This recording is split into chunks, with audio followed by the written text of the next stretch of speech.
మంగళవారం విజయదుర్గాదేవి దేవాలయంలో రాహుకాలం పూజ చాలా ఫేమస్ కదండి. అయితే ఈ పూజ ఎలా చేస్తారు? టికెట్ ఎంత అనేది ఈ వీడియోలో తెలుసుకుందాం.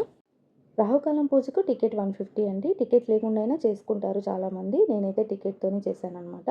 ఇలా 150 ఇస్తే మనకు ఇలా 2 ప్లేట్స్, తర్వాత ఒత్తులు, పసుపు, కుంకుమ, అక్షింతలు, ఆ తర్వాత కలకండ, నవగ్రహాల పీఠం ముఖ్యమనమాట. చివరన ఆ స్లిప్ ఎందుకు యూజ్ అవుతుంది అనేది చివరన చెప్తాను. ఇక ఇంటి దగ్గర నుంచి పూజా సామాగ్రి ఏమేమి తెచ్చుకోవాలి ఖచ్చితంగా అనేది ఇప్పుడు చెప్తాను. నిమ్మకాయలు ఖచ్చితంగా తెచ్చుకోవాలండి మనమే. 4 నిమ్మకాయలు తెచ్చుకోవాలి. 2 దీపాలు మాత్రమే వెలిగించాలనమాట అక్కడ. ఆ తర్వాత తాంబూలంగా మనకు తమలపాకులు, ఒక్కలు, నేనైతే పండ్లు తీసుకొనొచ్చాను. ఇక్కడ గుగ్గులు, పులిహోర అన్నీ ఏవైనా తెచ్చుకుంటున్నారనమాట. పూలు ఖచ్చితంగా మనమే తెచ్చుకోవాలి. అగరబత్తీలు, కర్పూరము, ఆచమనీయం చేసుకోవడానికి వాటర్ కూడా తెచ్చుకోవాలి. ఆ తర్వాత దీపాలు వెలిగించడానికి అగ్గిపెట్టెను కూడా తెచ్చుకోవాలండి. ఇక్కడ చాలామంది భక్తులు చెప్పడం ఏంటంటే, మొదటి వారం, చివరి వారంగా టెంకాయ కొడితే సరిపోతుందంట. కాలం పూజ చేయడానికి ఒక మొక్కుబడిగా ఉంటుందండి. 3 వారాలు కానీ, 5 వారాలు కానీ, 9 వారాలు, లేకపోతే 11 వారాలు, ఇక లేకపోతే 21, 41 వారాలైతే చేస్తారనమాట. ఆడవాళ్ళకి అడ్డంకులుంటుంది. అడ్డంకి తర్వాత నుంచి మళ్ళీ స్టార్ట్ చేసుకోవచ్చు. కౌంట్ అవుతుందనమాట. అంటే ఎగ్జాంపుల్‌కి 5 వారాలని మొక్కుకుంటే, నాలుగో వారంలో అడ్డంకొచ్చింది. అది వదిలేసి మళ్ళీ నెక్స్ట్ వారం, నాలుగో వారం కౌంట్ అవుతుందనమాట. ఇక ఈ టెంపుల్‌కి మాత్రం చాలామంది 12 నుంచే వచ్చేస్తారండి. జాగ్రత్త. ఎందుకంటే ప్లేసెస్ ఉండవనమాట. అంతమంది భక్తులు వచ్చి చాలా భక్తి శ్రద్ధలతో ఇక్కడ పూజ చేస్తారు.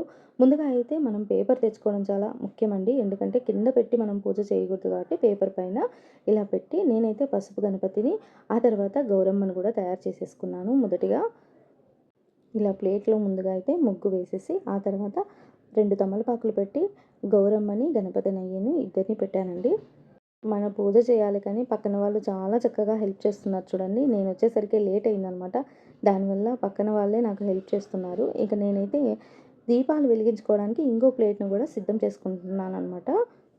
ఇంకో ప్లేట్‌లో తమలపాకులు పెట్టి దీపాలు పెట్టడానికి ఇలా నిమ్మకాయలైతే 2 ఇలా అమర్చాను చూడండి. పసుపు, కుంకాలు పెట్టేసేసుకొని ఒత్తులు కూడా పెట్టేసి పక్కన పెట్టుకున్నాను. ఇంకా నూనె దేవాలయం వాళ్ళే ఇస్తారండి. ముఖ్యంగా ఇక్కడ నవగ్రహాల పీఠం మనం ఎలా పెడుతున్నామో అనేదే ఇంపార్టెంట్ అనమాట. ఎందుకంటే ఫస్ట్ స్టార్టింగ్‌లో మిడిల్‌లో మనకి సూర్య భగవానుడొస్తారు. ఇక్కడ మనకు మొదటగా చూసుకుంటే గణపతిని, ఆ తర్వాత లెఫ్ట్ సైడ్‌లో గౌరమ్మని పెట్టుకోవాలనమాట. ఇలా 2 తమలపాకులు పెట్టేసి మనం నవగ్రహ పీఠాన్ని అందులో పెట్టేసుకోవాలనమాట. గౌరమ్మకి, గణపయ్యకి ఒక్కొక్క పువ్వు సమర్పించేసుకొని, ఇంకా మనం తాంబూలం కూడా సిద్ధం చేసేసుకోవాలి. ఇక్కడ పూజారి చాలా త్వరగా వచ్చేస్తారండి. రాహుకాలం కన్నా ముందే వచ్చి సంకల్పాలన్నీ చెప్పిస్తారు కాబట్టి, మనము 1:30, 2 కల్లా దేవాలయంలో ఉంటే చాలా మంచిదనమాట. ప్రశాంతంగా పూజకు సిద్ధం చేసేసుకోవచ్చు. కొత్తగా చేయాలి అనుకున్న వాళ్ళు అస్సలు భయపడకండి. ఎందుకంటే పక్కన వాళ్ళు ఇక్కడ చాలా హెల్ప్ చేస్తారు. మనం అడగాలే కానీ. ముందుగా అయితే స్వామివారు ఆచమనీయం చేసిన తర్వాత గణపతి స్వామికి పూజ చేయిస్తారండి. గణపతి స్వామిని పూజించిన తర్వాత భూమాతకైతే పూజ చేయిస్తారనమాట. ఆ తర్వాత ఆ తర్వాత మనకు నవగ్రహాలతో పూజ అయితే చేపిస్తారండి. నవగ్రహాల పూజ ఒక్కొక్క గ్రహానికి చేపిస్తారు. మనం నవగ్రహం తిరిగేటప్పుడు ఆదిత్యాయ చ, సోమాయ, మంగళాయ, బుధాయ చ, గురు, శుక్ర, శని, బత్స్యరాహవే, కేతవే నమః అని చదువుకుంటూ మనము నవగ్రహాలు తిరుగుతూ ఉంటాం కదా! అదేవిధంగా ఇక్కడ కూడా నవగ్రహాలకు అలా ఎందుకు తిరుగుతాం? దాని ప్రత్యేకత ఏంటి? అలానే గ్రహాల పూజ ఎందుకు చేసుకోవాలి? ఒక్కొక్క గ్రహంకి ప్రత్యేకత ఏంటి? చక్కగా వివరించి మనకు పూజ చేయిస్తారనమాట. ముఖ్యంగా ఈ శ్లోకానికి అర్థం ఏంటంటే, సూర్యుడు, చంద్రుడు, కుజుడు, బుధుడు, శుక్రుడు, శని, రాహువు, కేతువు అనే నవగ్రహ దేవతలందరికీ నా నమస్కారాలు. వారి అనుగ్రహం మనపై ఉండాలి అని ప్రార్థించే శ్లోకం అనమాట. ఈ శ్లోకాన్ని ఇక్కడైతే దాదాపు 9 సార్లు పలికించి పూజ చేయిస్తారండి. అంతేకాదండి, ఒక్కొక్క గ్రహానికి ప్రత్యేకంగా చెప్తూ దోషం ఏం తొలగుతుంది ఈ పూజ చేయడం వల్ల అనేది కూడా చెప్తూ మనకు పూజ చేయిస్తారు. ఇక చివరాఖరణ మనకి గౌరమ్మ తల్లిని పూజ చేయిస్తారు.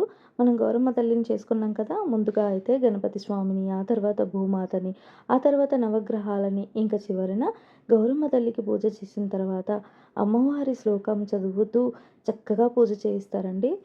ఇక పూజ అంతా అయిపోయిన తర్వాత మనం అమ్మవారిని దర్శించుకొని ఈ టోకెన్ తీసుకున్నాం కదా! ఆ టోకెన్ ఇస్తే మనకి 2 లడ్లు, ఒక పులిహోర ప్యాకెట్ ఇస్తారనమాట. నాకు తెలిసిన మటుకు నేను రాహుకాలం పూజకు సంబంధించి అన్ని విషయాలు చెప్పాననే అనుకుంటున్నానండి. ఇంకేమైనా మిస్ చేసి ఉంటే, మీకు తెలిసి ఉంటే ఖచ్చితంగా తప్పకుండా కామెంట్‌లో తెలపండి. ఓం శ్రీ విజయదుర్గాదేవియే నమః. ముకుందా వ్లాగ్స్ ఛానల్‌ని అయితే సబ్స్క్రైబ్ చేసుకోండి, లైక్ చేయండి, షేర్ చేయండి. Thanks for watching.